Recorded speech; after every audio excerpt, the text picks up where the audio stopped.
You're asking if how to maintain form.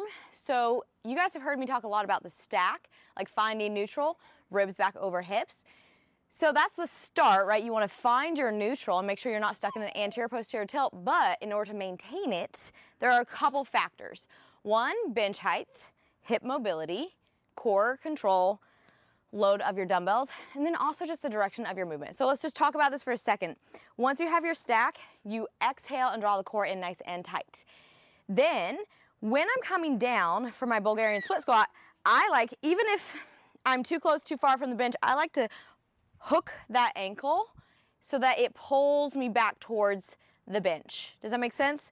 So I'm gonna try to stay on this sort of diagonal. I am too close to the bench, so I'm gonna scoot out just a little bit.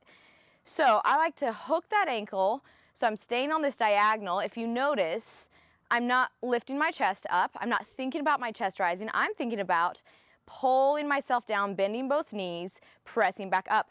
Where I can go off with form is if I go too low for my hip mobility, and then I'm gonna have to dump into my low back. I hope you can see that, right? So check your range of motion.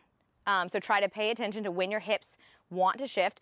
The other thing is when I go to lift something heavy, if it's too heavy for me, I'm gonna try to stand and lift like this, right? So keep that in mind with your load. If it's too heavy, you're gonna compensate. So really pay attention to your body, find your stack, brace your core. The core is the biggest thing to me. Exhale, press it up, brace the core, and you're staying on that same sort of angle. If you notice, I'm not going straight up and down. I'm sort of on a diagonal, down towards the bench, up on that diagonal. Hopefully you can see that. Maybe that helps.